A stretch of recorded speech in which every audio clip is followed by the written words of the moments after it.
Boa noite, bom dia, boa tarde, qualquer boa aí para vocês.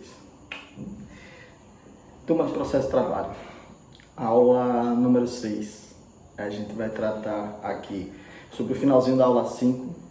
A gente vai falar ainda de despesas processuais, só um detalhezinho que ficou faltando. E vamos falar também nessa aula 6 sobre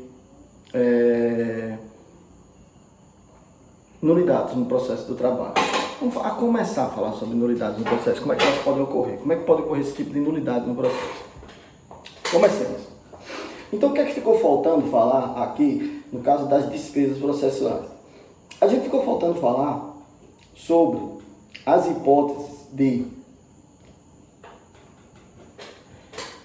dispensa e isenção da despesa processual. Você pode pensar que é a mesma coisa, o resultado prático é o mesmo.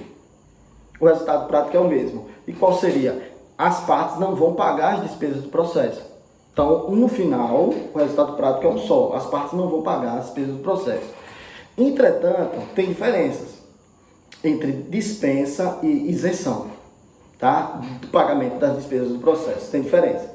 E que diferença é essa? Essa diferença é o seguinte, é que se diz que ocorre a dispensa das despesas processuais, se diz que ocorre a dispensa da despesa processual pelo judiciário, ou seja, quando o juiz, no caso concreto, vai analisar se a parte demandante ou a parte demandada preenche os requisitos para que lhe seja concedidos os benefícios da justiça gratuita. Então, a concessão dos benefícios da justiça gratuita é que vai dar direito à parte a lhe ter dispensado o pagamento das despesas do processo. Recapitulando. Então, a concessão do benefício da justiça gratuita a qualquer das partes, né? A gente viu na aula passada que a justiça gratuita, inclusive, pode ser concedida à pessoa jurídica caso ela preencha os requisitos da lei. Então, a concessão do benefício da justiça gratuita é que dá direito à parte, que vai dar direito à parte ao quê? A concessão, a dispensa do pagamento das despesas do processo, tá? Então, a parte que lhe for concedido o pagamento, né? A parte, lhe concedeu o benefício da justiça gratuita, tá? Eu acredito que eu falei rápido na aula passada sobre isso, mas eu vou retomar esse ponto, é que a concessão da justiça gratuita, ela pode se dar em qualquer grau, tá, gente? Então, se o magistrado de primeiro grau não entender que a parte preenche os requisitos e não conceder, a parte pode requerer novamente no segundo e até no terceiro grau e pode lhe ser concedida aí a dispensa do pagamento das despesas processuais, tá? Então, quando se fala em dispensa, certo? Quando se fala em dispensa do pagamento das despesas do processo, a gente está falando em concessão do benefício da justiça gratuita. Então, dispensa, concessão do benefício da justiça gratuita, certo? Dispensa, concessão. Pode parecer uma questão meramente técnica, mas não é, tá? Mas não é. Porque às vezes eu já vi até questão objetiva, trazendo o nome isenção no lugar de dispensa e dizendo que está errada. E de fato está errada. Tá? Porque a isenção, ela decorre da lei. A isenção decorre da lei. Então, tem determinadas pessoas que atuam no processo que vão ser isentas do pagamento das despesas processuais. Tem determinadas pessoas, tem determinados entes que vão agir no processo e vão ser isentos e não dispensados. Tá? Vão ser isentos por quê, Tiago? Por força de lei. Tá? Eles vão ser isentos por força de lei. E quem são esses que são isentos? Em primeiro lugar, a Fazenda Pública. A Fazenda Pública é isenta do pagamento das despesas do processo. Tá? Então, se eu tiver a Fazenda Pública em qualquer dos polos aí de uma demanda, ela não vai pagar aí as custas do processo, por exemplo. Ela não vai pagar o depósito para recorrer, por exemplo. Ela não vai pagar honorários periciais, por exemplo. Então, são isentas, são despesas processuais que elas estariam isentas do processo. Tá? Desculpa, honorários paga, porque honorários é pela prestação de um serviço, um profissional não pode ficar sem receber, então vai pagar. Mas as outras despesas legais, processuais, estariam isentas aí a Fazenda Pública. Agora, detalhe, Então, quem é essa fazenda pública que atua no processo judicial trabalhista que está isenta? Quando você fala fazenda pública, quando eu digo aqui fazenda pública, o que é ou a quem eu estou me referindo? Eu estou me referindo à União, estados, municípios, Distrito Federal, suas autarquias e suas fundações. Recapitulando: União, estados, municípios e o Distrito Federal. Suas autarquias e suas fundações. Tá? Suas fundações e autarquias também vão estar. Por quê? Porque tem regime jurídico de direito público. Tem regime jurídico de direito público e, portanto, estão isentas do pagamento das despesas do processo. Tá? Então, União, estados, municípios, Distrito Federal. Administração o quê? Direta. Suas autarquias e fundações. Administração o quê? Indireta, mas com regime jurídico de direito público, portanto, estão isentas do pagamento das despesas do processo. Diferente de quem? Das empresas públicas e sociedade de economia mista. Diferente das empresas públicas e sociedade de economia mista, por quê, Tiago? Porque essas têm personalidade jurídica de direito privado, artigo 108 de lá da Constituição Federal. Então, as empresas públicas e sociedade de economia mista, né, que exploram aí determinadas atividades econômicas e tal, elas têm personalidade jurídica de direito privado. Então se eu tiver uma fundação que não explore, porque assim, se a fundação ela agir explorando a atividade econômica, aí seria o Estado explorando a atividade econômica. Então ele não estaria ou não gozaria, essa fundação, de uma isenção. Então se eu tenho uma fundação que não explora a atividade econômica, que não está explorando a atividade econômica, ela vai pagar as custas do processo? Não. Ela quiser, se ela quer recorrer, ela vai pagar. Não. Tá? Então essa isenção ela vai preencher, né, essas despesas legais processuais da Justiça do Trabalho para esses entes públicos. Tá? Então, recapitulando: União, estados, municípios, Distrito Federal. Suas autarquias e fundações estão o quê? Isentas do pagamento das despesas do processo. Essas vão estar isentas, tá? Empresa pública e sociedade de economia mista, não. Então, o Banco do Brasil, por exemplo, que é uma sociedade de economia mista, a Caixa Econômica, por outro lado, que é uma empresa pública, pagam se quiserem recorrer às custas processuais. Tá? Elas vão pagar se elas quiserem recorrer aí no processo. Tá? Ou se elas forem condenadas, elas vão pagar. Se forem sucumbentes em uma demanda, eles vão pagar. Banco do Brasil e Caixa Econômica Federal. Entenderam? E outros, Petrobras e tal, por aí vai. Tá? Petrobras e tal, por aí vai. A exceção que a gente tem, que muito se cobra, diz respeito aos Correios. Porque os Correios, eles são uma empresa pública, mas, por outro lado, os Correios desenvolvem uma atividade monopolial, uma atividade essencial para o Estado, que é a atividade da postagem. E eles exercem essa atividade sozinhos. Então, dessa forma, os Correios, eles excepcionalmente teriam essas prerrogativas da administração pública direta, ou seja, da administração pública de regime de direito público. Quem? Os Correios.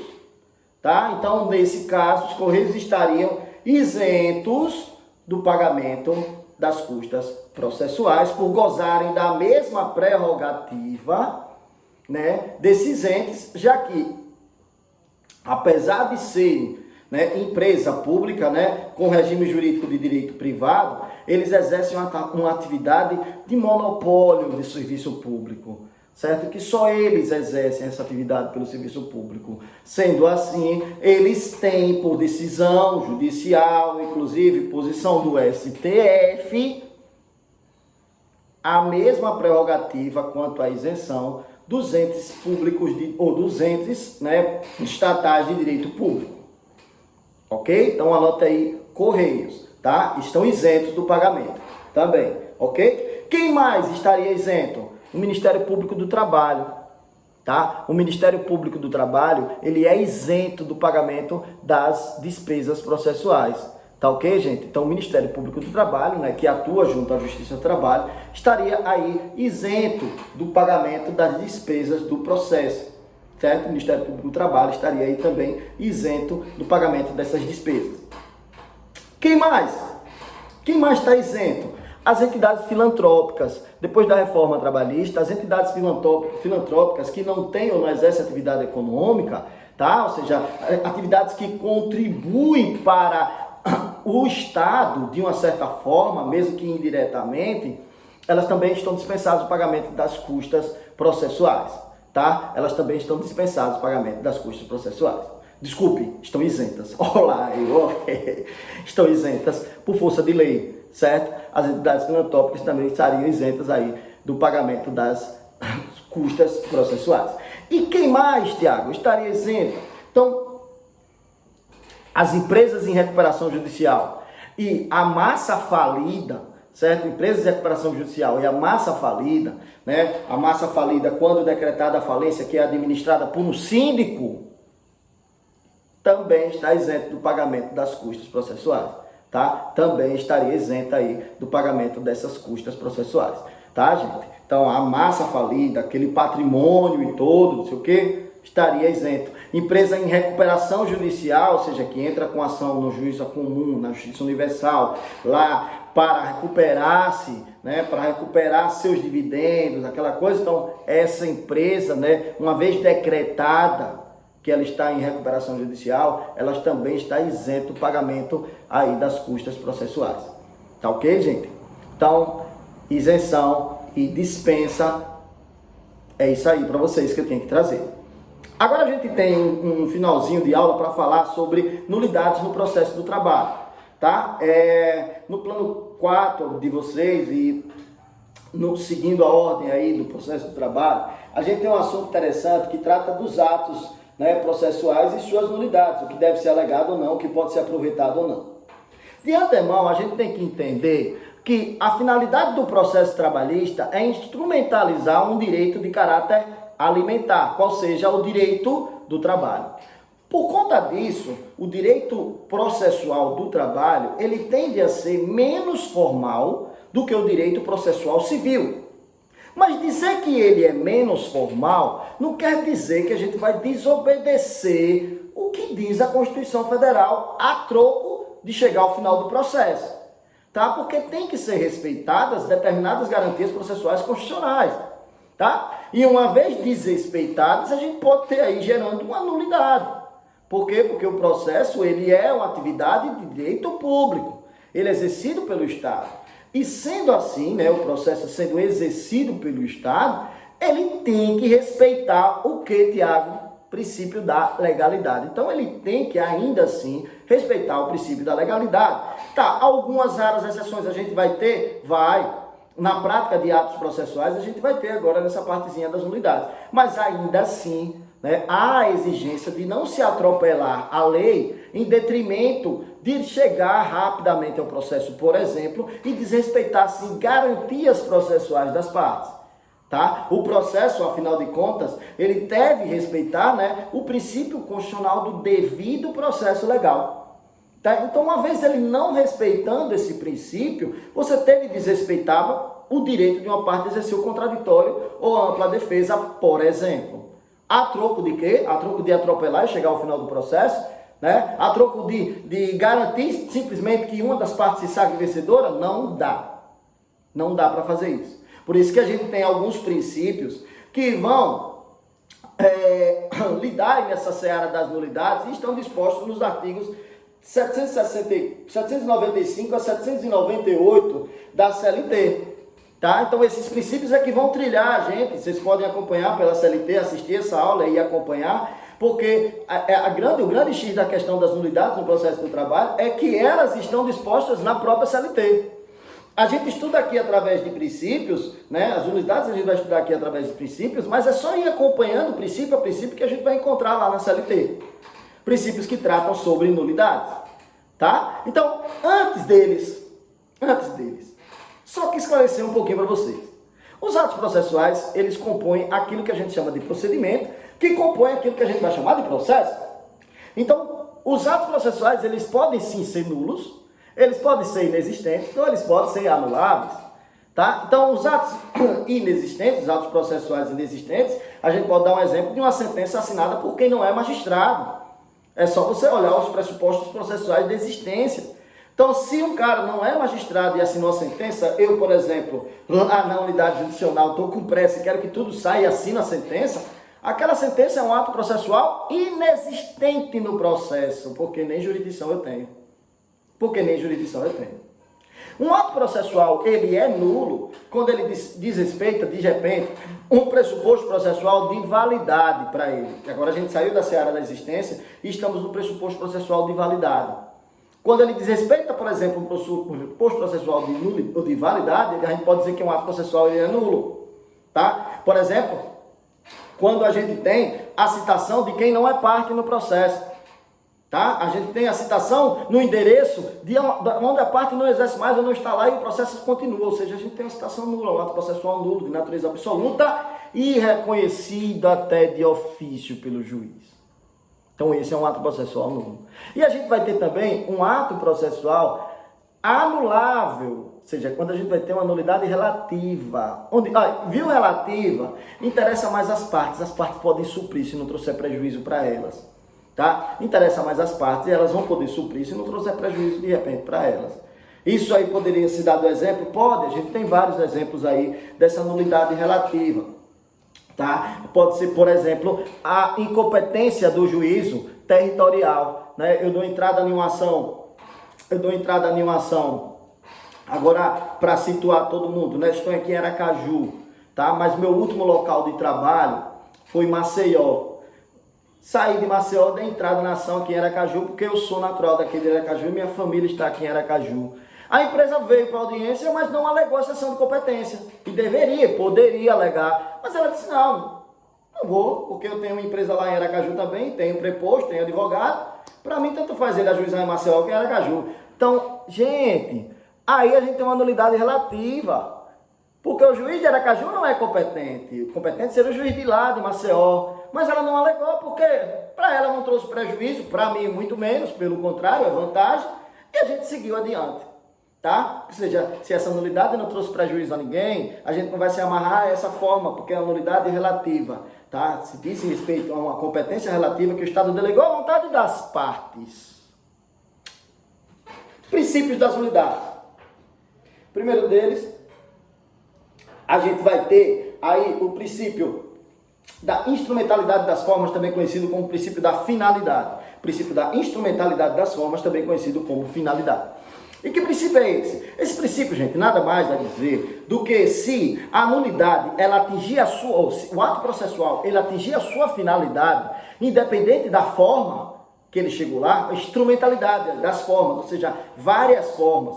Se o ato processual chegou ao seu final, atingiu a sua finalidade, independente da forma como foi feito, sem trazer prejuízo, não há por que eu alegar essa nulidade.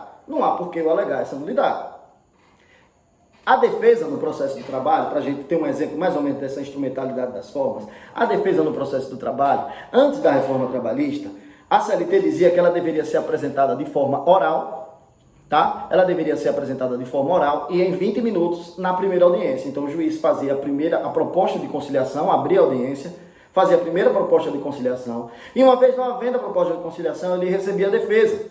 Tá? E essa defesa, segundo a CLT, deveria ser oral e em 20 minutos. É claro que a ideia da CLT é sempre acelerar, por isso que a gente tem muitas partes que a CLT fala sobre esse princípio da oralidade. Então ela dizia que deveria ser oral, tá? A defesa seria oral e em 20 minutos. Entretanto, muitas vezes, antes da reforma, as partes traziam essa defesa, quando o processo era físico, por escrito, com os documentos e juntavam ali na ata da audiência, né? Juntavam com a ata de audiência, por escrito, e ninguém nunca alegou nulidade. Por quê? Porque, gente, o ato processual atingiu a sua finalidade, que era qual? Era o exercício do contraditório pela parte contrária, apresentando o quê? A sua defesa. Então, se ela fosse oral ou por escrito, não havia nulidade. Por quê? Porque atingiu o ato, a parte pôde se defender e a outra parte está ou vai ter a oportunidade de se manifestar sobre os documentos e sobre aquela defesa por escrito. Entenderam? Então, essa é a instrumentalidade das formas, ou seja, se você consegue chegar ao final do ato por outra forma que não traga prejuízo para as partes, não há por que se alegar a nulidade. Artigo 795, né? Princípio do prejuízo ou da transcendência. Princípio do prejuízo ou da transcendência. Certo? Princípio do prejuízo ou da transcendência. O que quer dizer esse princípio? Esse princípio é o seguinte, gente. Se diante de uma nulidade, a parte a quem aquele ato processual seria prejudicial não alegar, essa nulidade vai transpassar. Essa nulidade vai passar, ou seja, se ele não trouxe prejuízo para a parte contrária, não há por que se arguir a nulidade. É uma questão óbvia. Por que eu arguir a nulidade se não trouxe prejuízo para as partes? Entenderam? Gente, o processo é das partes. O processo existe para solucionar a lide entre as partes. Então, se eu não trago prejuízo para nenhuma das duas partes, para que eu vou suscitar a nulidade? Princípio da preclusão ou convalidação. Princípio da... eu tô suando, tá quente. Aqui em Aracaju tá quente. E agora que tá no YouTube esses vídeos. Venha para cá, para vocês verem como é que tá quente aqui em Aracaju. Vem. Então, tudo aberto. Fé em Deus, vou botar um ar-condicionado aqui um dia. Vamos ver se entra de dia. Princípio da preclusão ou convalidação. O que é que quer dizer esse princípio? Preclusão ou convalidação? Segundo esse princípio da preclusão ou convalidação, a nulidade ela tem que ser alegada no primeiro momento que a parte tiver de falar nos autos. A nulidade deve ser alegada no primeiro momento que a parte tiver de falar nos autos. É claro que a gente tem exceções, as nulidades absolutas que o juiz deve conhecer de ofício ou nas instâncias superiores. Beleza. Mas há nulidades que aproveitam as partes, que dão interesse das partes. Deve ser alegada no primeiro momento. Sob pena de quê? Sob pena de preclusão. Sob pena de preclusão. Então, a exceção de competência, como foi dado o exemplo lá, ou seja, de Maceió, que a empresa, quando deveria chegar aqui, já deveria dizer, olha, o juiz de Aracaju não é competente, não. O juiz de Maceió é competente. Então, o primeiro momento que ela tem que falar nos autos, né, a contestação se ela na contestação nada falou, o que aconteceu? Precluiu. Tá? Então, a nulidade relativa prosseguiu. O juiz que antes não era competente, passou a ser competente, porque houve a prorrogação da competência por ausência de manifestação da parte contrária. Preclusão ou convalidação. Lembre-se disso, a parte tem que se manifestar no primeiro momento que tiver de falar nos autos. Se não se manifestar, já foi. Né? Quem é advogado aí está assistindo e sabe, esperto, que a justiça do trabalho é muito técnica, ela é muito rápida. E a audiência trabalhista, então, é dinâmica. Então, se você quiser alegar uma nulidade, proteste na hora. Não deixa eu ficar esperando o juiz terminar de falar, ou o advogado terminar de falar da parte contrária, porque educação é para as partes ali dentro da sala de audiência. O advogado tem que falar. Tá? O advogado está no mesmo patamar do magistrado, do Ministério Público, então ele tem que falar. E tem que falar no momento que a nulidade ocorra. Então, se você pede para expedir, por exemplo, uma carta precatória para ouvir sua testemunha, o magistrado indefere e começa a falar e já vai prosseguindo, atropelando a sua fala, peça pela ordem. Peça pela ordem e, se ele indeferir, registre o protesto e só saia da sala de audiência se o protesto estiver registrado na ata de audiência. Porque se ele não tiver registrado na ata de audiência, fica como se você não tivesse se manifestado no primeiro momento que você tinha que falar. E aí não adianta alegar lá no futuro cerceamento de defesa. Por quê? Porque precluiu, tá? Precluiu, tá ok? Então, no primeiro momento que ocorrer a nulidade, a parte tem que falar nos autos. Preclusão com validação.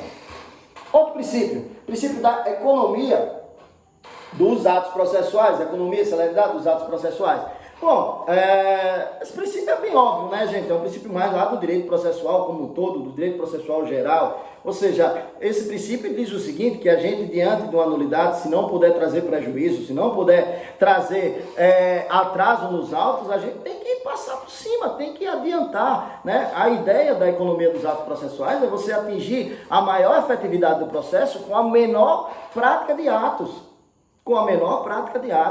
Tá? Então, atingir a maior finalidade do processo com a menor prática de atos. Para que eu vou determinar a realização de uma perícia de duas pessoas, onde eu já tenho um laudo no processo e as duas trabalhavam vizinho? Por quê? Tem que fazer. Espera aí, vamos se aproveitar. Demora muito. Vamos se aproveitar. Eram colegas de trabalho, estavam lá, um na sala do lado do outro trabalhando. A perita pode até se manifestar nos autos dizendo, mas ainda ter que fazer pesquisa, ter que fazer tudo, vai demorar, é contra a economia dos atos processuais e ainda vai gerar os honorários periciais. Entenderam? Então, prova emprestada seria um bom exemplo aí desse princípio aí de nulidades, tá? Outro, princípio do interesse. Princípio do interesse. Princípio do interesse. Gente, o que quer dizer esse princípio do interesse? Quer dizer o seguinte, que se a mim, né, não interessar a alegação da nulidade, eu não posso alegar. Porque eu vou alegar a nulidade com que finalidade? Procrastinar o processo, protelar, é má fé, né, gente? Hoje em dia é má fé. Né? Estaria eu litigando de má fé se alegar uma nulidade que não é benéfica a mim, a sua declaração, ou seja, que não me interessa. Então eu não tenho interesse. Então eu não vou alegar a nulidade. Sai uma sentença, eu atravesso uma petição dizendo que concordo com o que ficou decidido e peço para o processo ser levado adiante.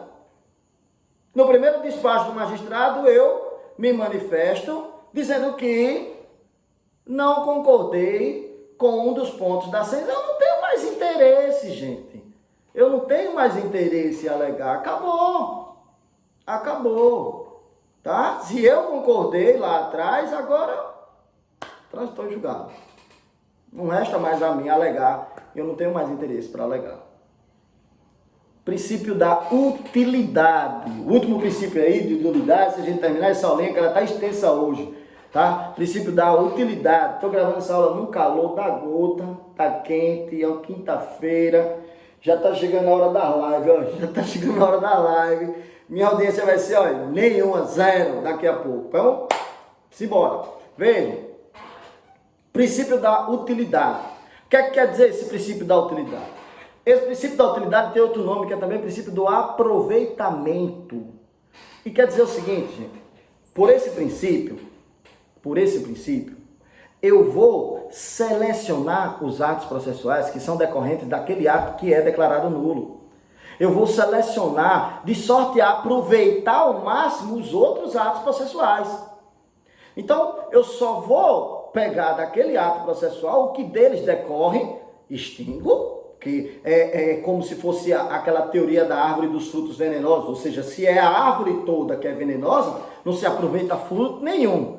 Agora, se foi um lado da árvore, se foi um ramo, só você pega e tira só aquele ramo daqueles frutos, que os outros você aproveita todinho. É uma questão até de lógica, né? Mas é uma lógica processual. Para que a gente não ande o processo e esteja todo declarado nulo e tal. É claro que tem outras que a gente não vai conseguir fazer. Por exemplo, se for uma citação, ausência de citação, o processo tem que retornar. Até lá o final, ser citado e por aí vai. Tá? Agora, se for, por exemplo, o exemplo que eu falei da carta precatória. A parte de protesto, o juiz não deixa, ele queria ouvir uma testemunha para provar, né, suas horas extras, ele queria ouvir uma testemunha, a testemunha era importante da empresa, vou botar da empresa, a testemunha da empresa era importante, e o juiz indeferiu, nulidade, terceiramente defesa, o juiz indeferiu, ele protestou, renovou o protesto no recurso, e ao chegar no tribunal, o tribunal declarou a nulidade e determinou o retorno dos autos até a fase da instrução. Entretanto, de acordo com o princípio da utilidade das nulidades, do aproveitamento, o tribunal disse que vai retornar para expedir a carta precatória e oitiva da testemunha. Os demais pedidos que não decorrem da oitiva dessa testemunha, por exemplo, se tivesse verbas rescisórias devidas, se tivesse adicional de salubridade com laudo pericial já feito, se tivesse aí, de repente, um sobreaviso já aprovado por documento. Então, os demais pedidos que foram deferidos ou indeferidos, e que não dependeram da declaração dessa nulidade, eles vão ser o quê? Utilizados. Eles vão ser aproveitados. É uma questão de lógica processual para a gente adiantar. Tá, gente? Deixa eu ir embora. Tá? Daqui a pouco o áudio vai ficar ruim. Vão começar a bater aí as panelas aqui, que o vizinho pessoal mais batendo panela. Boa noite, bom dia, boa tarde, bom tudo aí para vocês. Abraço, bom feriadão.